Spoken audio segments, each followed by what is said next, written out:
نسألك يا من هو الله نحمده ونصلي على رسوله الكريم اما بعد فاعوذ باللہ من الشیطان الرجیم بسم اللہ الرحمن الرحیم۔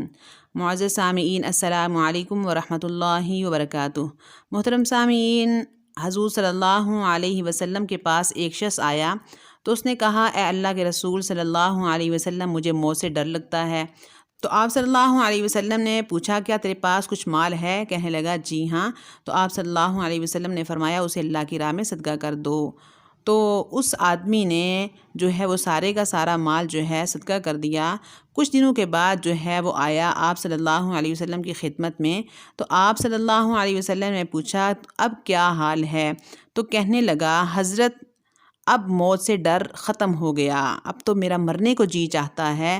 تو آپ صلی اللہ علیہ وسلم نے فرمایا کہ انسان کا دل وہاں لگتا ہے جہاں اس کا مال اور جو ہے جائیداد ذخیرہ ہوتی ہے، سرمایہ ہوتا ہے، وہیں اس کا دل لگتا ہے۔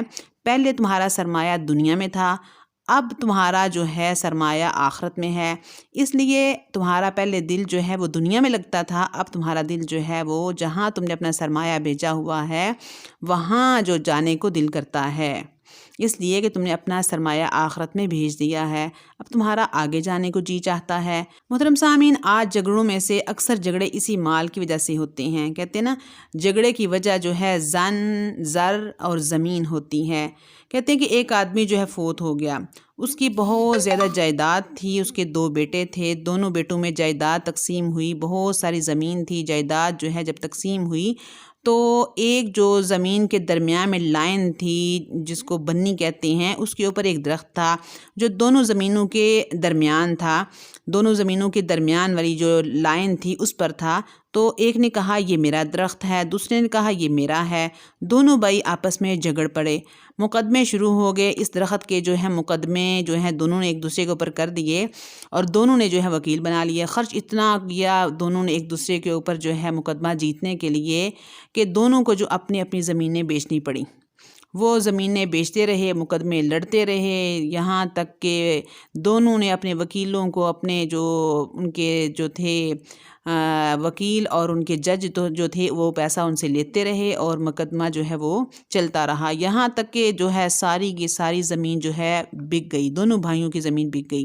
اور عدالت نے جو فیصلہ دے دیا، جو درخت ہے اسے کاٹ کر، یعنی جب زمینیں بک گئیں، کچھ بھی نہ رہا، تو پھر عدالت نے جو ہے فیصلہ دے دیا، جو درخت ہے اسے کاٹ کر آدھا ایک کو دے دیا جائے اور آدھا جو ہے وہ دوسرے کو دے دیا جائے۔ تو معزز سامعین، بعض دفعہ انسان مال کی محبت میں اتنا اندھا ہو جاتا ہے کہ اب اس کو اس کے سوا کوئی اور بات جو ہے سوجتی ہی نہیں۔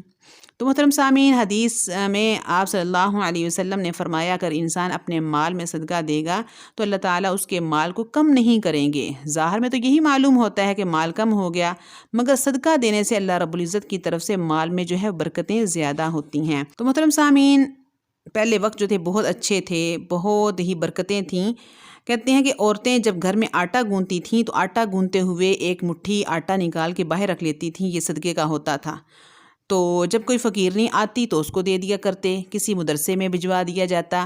اسی طرح جو ہے وہ اس وقت عورتیں کچھ نہ کچھ مقدار اپنے مال میں سے صدقہ کیا کرتی تھیں۔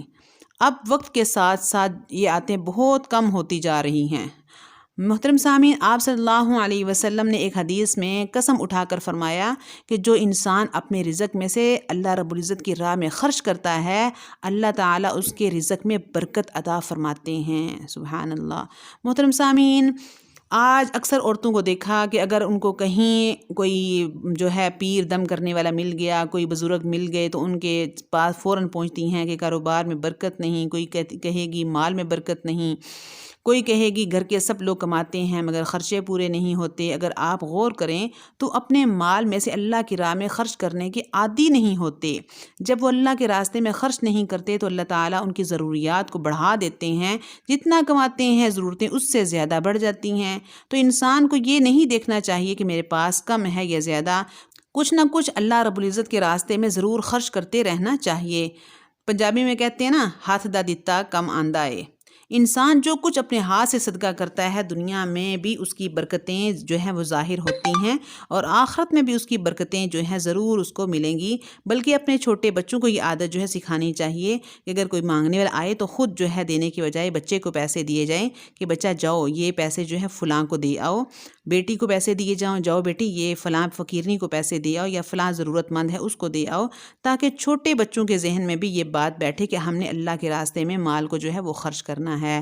اللہ تعالی ہم سب کی مشکلات کو آسان فرمائے اور ہمیں جو ہے صدقات خیرات کرنے کی جو ہے وہ عادت جو ہے وہ اللہ تعالی ہمیں توفیق عطا فرمائے کہ ہم ایسی عادات کو اپنائیں۔ الید العلیٰ خیر من ید السفلیٰ، اوپر والا ہاتھ نیچے والے ہاتھ سے بہتر ہے، یعنی اوپر والا ہاتھ دینے والا ہوتا ہے اور نیچے والا ہاتھ لینے والا ہوتا ہے۔ اور ایک جگہ فرمایا ان الصدقۃ تدفع غضب الرب و تدفع میتۃ السوء، یعنی رب کا غصہ جو ہے وہ ٹھنڈا ہوتا ہے صدقے سے اور بری موت سے انسان محفوظ رہتا ہے۔ صدقے سے انسان بری موت سے بھی محفوظ رہتا ہے اور اللہ رب العزت کا غصہ بھی اس سے ٹھنڈا ہوتا ہے۔ صدقہ بہت سی مصیبتوں کو ٹالتا ہے، بہت سی بلاؤں کو دور کرتا ہے۔ صدقے سے انسان کی مسائل مشکلات جو ہیں وہ حل ہوتی ہیں، ناممکن سے ممکن کام جو ہے وہ حل ہو جاتے ہیں۔ اللہ رب العزت انسان کے جو ہے وہ اعمال کو جو ہے وہ دیکھتا ہے کہ انسان کے دل کے اندر نیت کیا ہے۔ محترم سامعین، ایک دفعہ مدینے میں قحط جو ہے وہ پڑ گیا، غلے کی جو ہے بہت زیادہ قلت ہو گئی، تو مدینے والے جو ہیں وہ بیچارے غلے سے اور آٹے سے جو ہیں وہ ترسنے لگے۔ تو ایک صحابی جن کے دل کے اندر جو ہے بہت تڑپ تھی اور ان کے دل کے اندر صاف نیت تھی کہ اگر مجھے اللہ تعالیٰ جو ہے وہ مال دیتے تو میں سارے کا سارا جو ہے وہ اللہ کے راستے میں خرچ کر دیتا۔ حدیث میں ہے انما الاعمال بالنیات، کہ اعمال کا دار و مدار نیتوں پر ہے۔ تو وہ جو صحابی تھے ان کے دل کے اندر اللہ کی محبت تھی اور اللہ کے رسول کی محبت تھی، ان کے دل کے اندر ریاکاری نہیں تھی، بلکہ ان کے دل کے اندر جو ہے وہ محبت تھی کہ اگر مجھے جو ہے غلہ ملتا یا آٹا ملتا تو میں سارے کا سارا جو ہے مدینے میں جو ہے وہ تقسیم کر دیتا۔ تو جب وہ اچانک باہر نکلتے ہیں تو کیا دیکھتے ہیں ایک جگہ ریت کا ڈھیر ہے، تو وہ جو ہے سچے دل کے ساتھ اور صاف نیت کے ساتھ کہتے ہیں کہ اگر اللہ تعالیٰ مجھے اتنا آٹا دیتے تو میں سارے کا سارا جو ہے وہ غرباء میں تقسیم کر دیتا۔ تو محترم سامعین، فوراً جو ہے وحی آپ صلی اللہ علیہ وسلم پر نازل ہوئی اور آپ صلی اللہ علیہ وسلم کے پاس جبرائیل امین تشریف لے آئے۔ فرمایا اے اللہ کے رسول صلی اللہ علیہ وسلم، آپ کے فلاں صحابی نے جو ہے وہ یہ بات سچے دل سے کہی ہے، آپ اس کو بشارت سنا دیجئے، خوشخبری سنا دیجئے کہ اللہ رب العزت نے آپ کے نامہ اعمال میں اتنا ڈھیر آٹے کا جو ہے وہ صدقہ کرنے کا، خیرات کرنے کا لکھ دیا ہے، کیونکہ اللہ تعالیٰ تو دلوں کو دیکھتے ہیں۔ اللہ کے راستے میں جو خرچ کرتا ہے اس کی بلائیں اور مصیبتیں اس کے بدلے میں دور ہوتی ہیں۔ تو محترم سامعین، اللہ کے راستے میں جو بھی خرچ کر سکیں وہ کرنا چاہیے۔ اگر کسی کی حیثیت 1 روپے کی ہے تو وہ اللہ کے ہاں اسی طرح قبول ہوگا جس طرح کسی امیر آدمی کا 1 لاکھ روپیہ قبول ہوتا ہے، کیونکہ اس کی حیثیت جو ہے وہ 1 لاکھ روپیہ خرچ کرنے کی تھی۔ انسان کے دل کو اللہ تعالیٰ دیکھتے ہیں، نیت کو دیکھتے ہیں، اخلاص کو دیکھتے ہیں، مقدار کو نہیں دیکھتے۔ اس لیے اللہ تعالیٰ ہمیں جو ہے وہ سچے دل کے ساتھ صدقہ خیرات کرنے کی توفیق عطا فرمائے اور ہمارے صدقات اور خیرات کو اللہ تعالیٰ اپنی بارگاہ میں قبول فرمائے۔ السلام علیکم ورحمۃ اللہ وبرکاتہ۔